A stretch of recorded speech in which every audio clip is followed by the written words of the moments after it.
these billions coming to this continent from anywhere, Europe, Americas, or any other place, you are inviting intervention in your own affairs. And this money coming from there, billions and billions, will be siphoned back there. Make sure that you mobilize your own resources so that you can be enabled to benefit from resources coming from outside.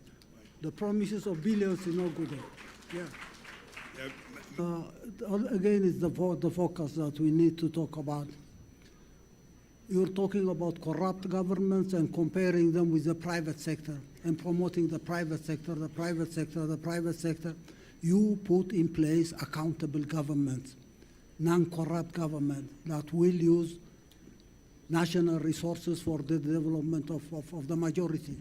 This is not a matter of polarizing the private sector and the public sector.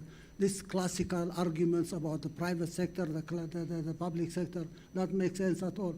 It's out of context. We need to be focused on this matter. We can't blame governments and bring non-governmental organizations to manage our affairs. That is phenomenal in Africa. Go everywhere. Non-governmental organizations are managing governments and discrediting governments and replacing them with what they call private sector. Can you imagine this makes sense to anyone? Now talk about serious things, okay?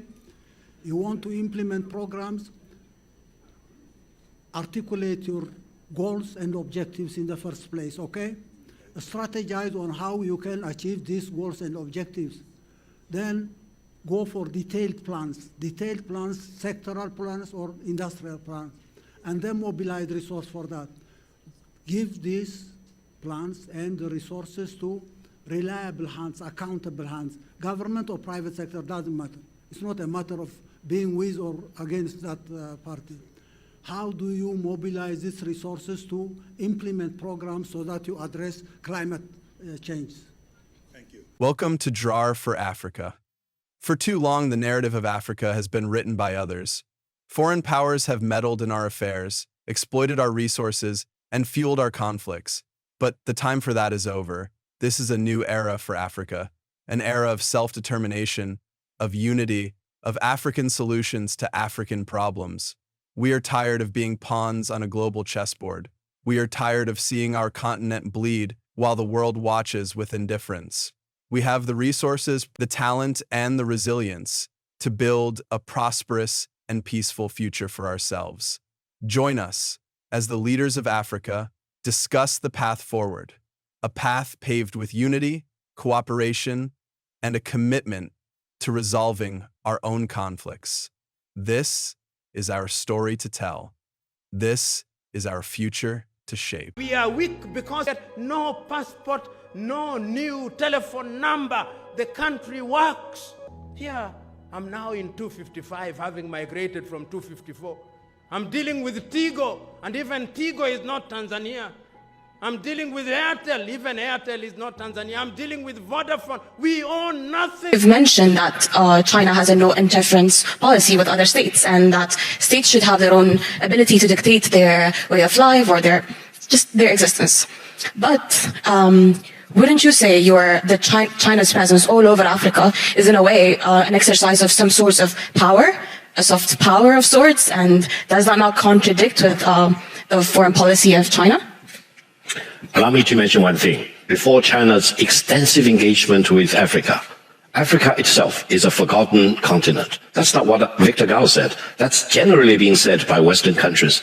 Africa, after decolonization, was more or less the forgotten continent. Western countries did not want to engage it for whatever reason. China went in. China treated every African country as brother and sister, and China really invested hugely in Africa.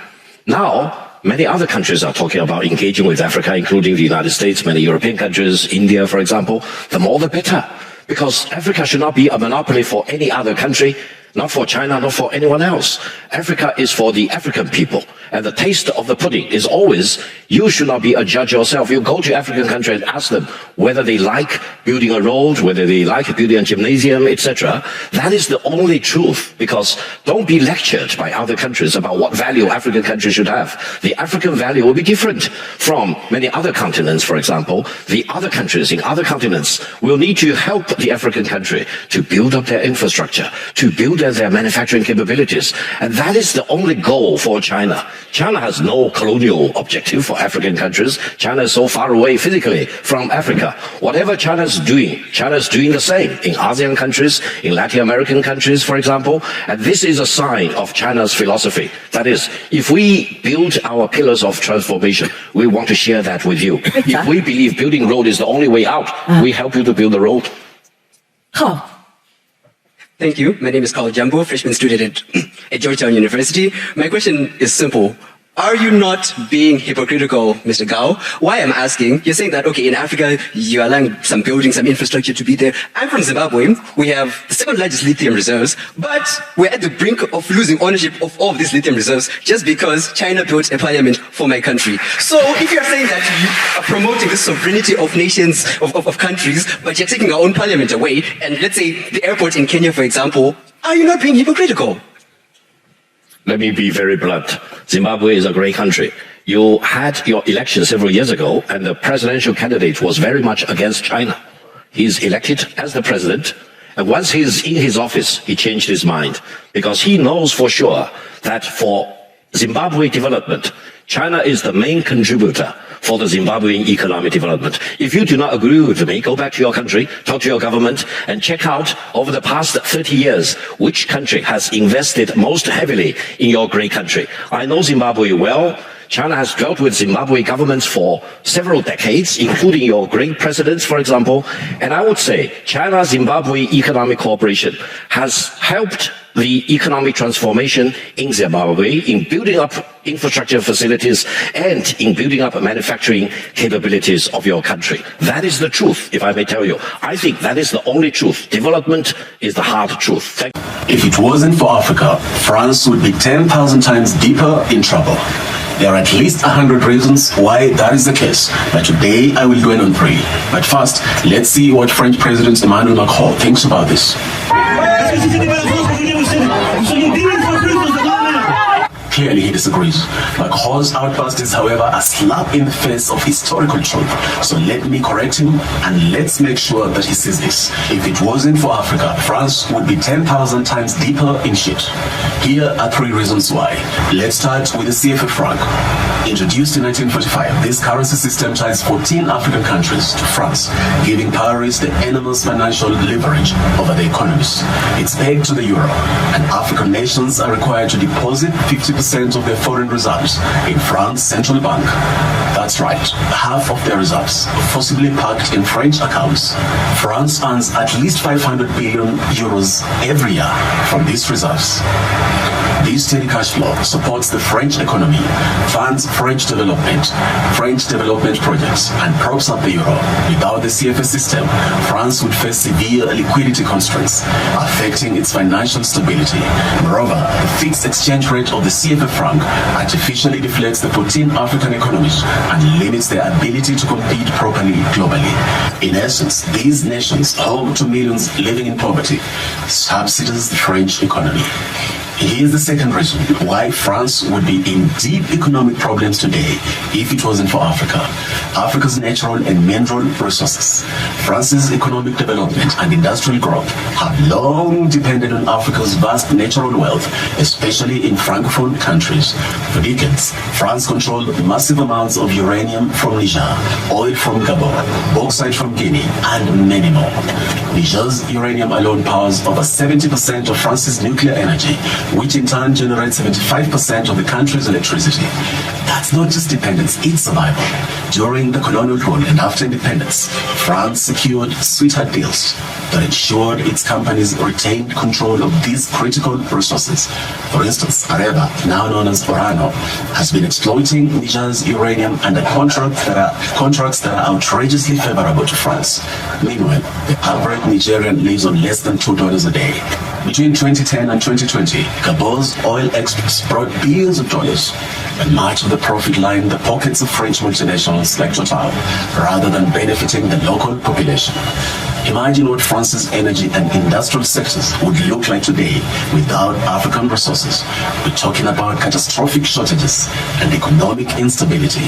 The third reason why France would be in deep economic problems if it wasn't for Africa is this: colonial taxes and debt. After African nations gained independence, France demanded what they called a colonial debt for the benefits of colonization. This absurd demand forced newly independent countries to pay billions in what amounts to extortion money. Guinea and Sékou Touré refused to comply, and France's response was brutal. They sabotaged Guinea's infrastructure, dismantled telecommunication lines, and even stripped office buildings of furniture. For countries that complied, the payments crippled their economies, while France used this money to rebuild after World War II and fund its post-war boom.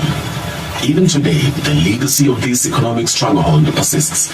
France's grip on African economies through defense agreements, corporate dominance, and resource extraction ensures that these nations remain underdeveloped while Paris prospers. So, Mr. Macron, the resources, labor, and sacrifices of Africa have propped up your country for centuries. Without Africa, France would indeed be 10,000 times deeper in trouble. It's time to end the lies and acknowledge the truth. Africa doesn't need France. France needs Africa. As for Mayotte, our fellow Africans, it's time to demand for independence from France. You cannot continue being a mere department of France. We stand with you.